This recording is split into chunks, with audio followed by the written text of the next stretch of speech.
आज 15 ऑगस्ट आपला स्वातंत्र्य दिवस आहे. या दिवशी देशाला इंग्रजांच्या 200 वर्षांच्या गुलामीतून स्वातंत्र्य मिळाले. आपण आज 80वा स्वातंत्र्य दिवस साजरा करण्यासाठी इथे जमलो आहोत. उत्सव हा स्वातंत्र्याचा, अभिमान हा भारताचा. सलाम त्या वीरांना ज्यांनी रचला पाया व्यक्तीचा. मला माझा देश खूप आवडतो.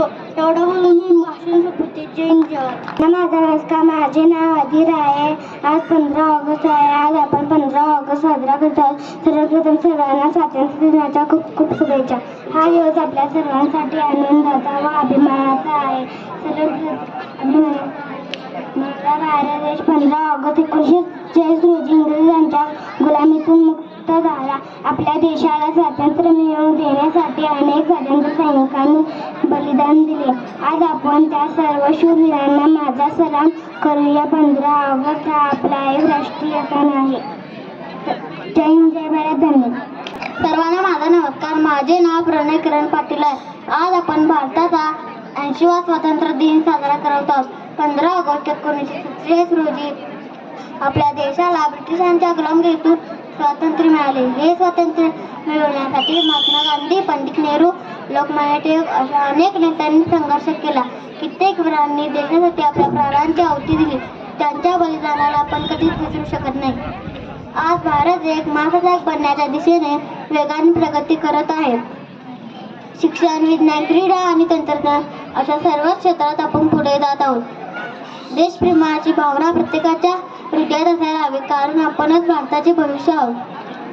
सर्वांनी एकत्र येऊन देशाच्या विकासासाठी आणि उन्नतीसाठी हातभार लावला पाहिजे. तर अप्रतिज्ञा करू की आपण आपल्या भारत देशाला सदैव अभिमान वाटेल असेच कार्य करू. तुम्हा सर्वांना स्वातंत्र्य दिनाच्या हार्दिक शुभेच्छा. भारत माता की जय. माझा नमस्कार. आज 15 ऑगस्ट खूप अनमोल दिवस. याच रोजी साल 1947 रोजी आपला भारत देश इंग्रजांच्या गुलामगिरीतून मुक्त होऊन स्वातंत्र्य झाला. या गुलामगिरीतून आपल्याला स्वातंत्र्य मिळाले म्हणून अनेक शूरवीर क्रांतिकारकांनी आपल्या प्राणांची आहुती दिली. तेव्हा आपला भारत देश स्वतंत्र झाला. आजच्या दिवशी मला भगतसिंग, सुखदेव व राजगुरू यांच्या बलिदानाविषयी काही सांगावेसे वाटते. राखेचा प्रत्येकण माझ्या ऊर्जेने गतिमान आहे. राखेचा प्रत्येकण माझ्या ऊर्जेने गतिमान आहे. मी एक असा वेडा आहे जो तुरुंगातही स्वतंत्र आहे. मी एक असा वेडा है जो तुरुंगातही स्वतंत्र. जिंदगी तो अपने दम पर जीती जाती है. दूसरे के कंधों पर तो सिर्फ जनाजे उठाए जाते हैं. सिर्फ जनाजे उठाए जाते. हे जोशपूर्ण शब्द आहेत. थोर क्रांतिकारक शहीद भगतसिंग यांचे आहेत. आपल्या स्वातंत्र्याच्या अमृतही आनंदाने कवटाळणारे थोर क्रांतिकारक म्हणजेच भगतसिंग, सुखदेव व राजगुरू. आपल्या स्वातंत्र्याच्या इतिहासातील एक अमर स्मरण दिन म्हणजेच 23 मार्च हा दिवस त्याग, शौर्य आणि देशभक्तीचा शौर्याचे आदर्श आहेत. या क्रांतिकारक त्रिमूर्तीने भारत मातेच्या स्वातंत्र्यासाठी हसत हसत फाशी पत्करली. बुझा है जिस आंगन का चिराग उस घर की दीवारें भी रोई होगी. खोया है जिन माओ ने लाल अपना न जाने हो माए कैसी सोई होगी. न जाने हो माए कैसी सोई होगी. कल्पना करा, त्या काळात देश आपला गुलाम होता. अन्याय होत होता आणि स्वातंत्र्य फक्त स्वप्न होतं, पण त्या वीरांनी ते स्वप्न सत्यात उतरवण्यासाठी आपल्या आयुष्याची आहुती दिली. मला भगतसिंगांचे एक वाक्य आठवले, ते आजही आज रामर आहे. सरफरोशी की तमन्ना अब हमारे दिल में है. देखना ही उधर कितना बाजू एक कातिल में बाजू एक कातिल में. त्यांनी आपला प्राण त्यागाने स्वातंत्र्याचा मार्ग मोकळा केला. भगतसिंग हे एक केवळ नाव नसून तर ती एक विचारधारा आहे. देशासाठी सर्वस्व अर्पण करण्याची. सुखदेव म्हणजेच निस्वार्थ देशसेवेचे आदर्श आणि राजगुरू म्हणजेच निर्भयतेचे प्रतीक. इन्क्लाब जिंदाबादचा नारा आजही प्रत्येक भारतीयांच्या हृदयात घुमतो आहे. भगतसिंग अमर आहे, सुखदेव अमर आहे, राजगुरू अमर. बोलो भारत माता की जय हिंद, जय भारत, धन्यवाद. या भूमीवर संतांचे विचार उरले, या मातीत शिवरायांचे स्वराज्य फुलले आणि हजारो क्रांतिकारकांच्या रक्तानं इतिहासाचं सुवर्ण पान लिहिलं गेलं. त्या हिंदुस्थानच्या मायभूमीला मी वंदन करतो. आदरणीय व्यासपीठ, पूज्य गुरुजन वर्ग आणि इथं जमल्या माझ्या बालमित्रांनो, आज 15 ऑगस्ट आपला भारत देश हा 80वा स्वातंत्र्य दिन साजरा करत आहे.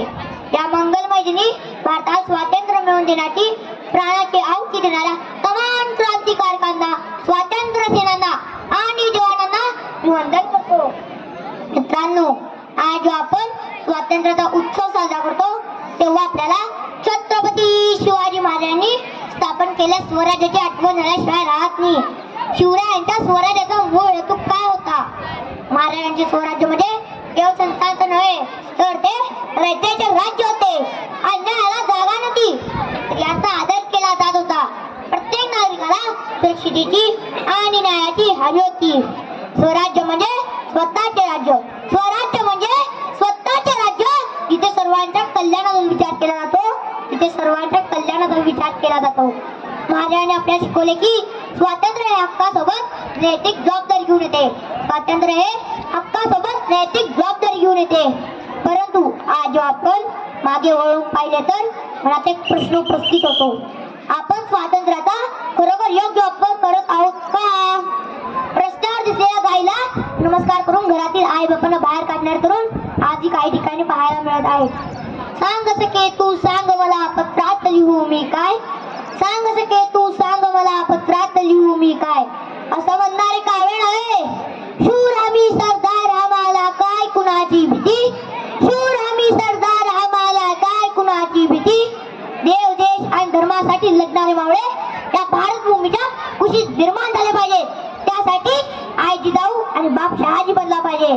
तेव्हा देशातील पालक वर्ग ही जबाबदारी स्वीकारतील तर प्रत्येक घरातून देश हिताचा विचार करणारी तरुण पिढी निर्माण होईल आणि आपला हिंदुस्थान संपूर्ण जगावर राज्य करेल. भारत माता की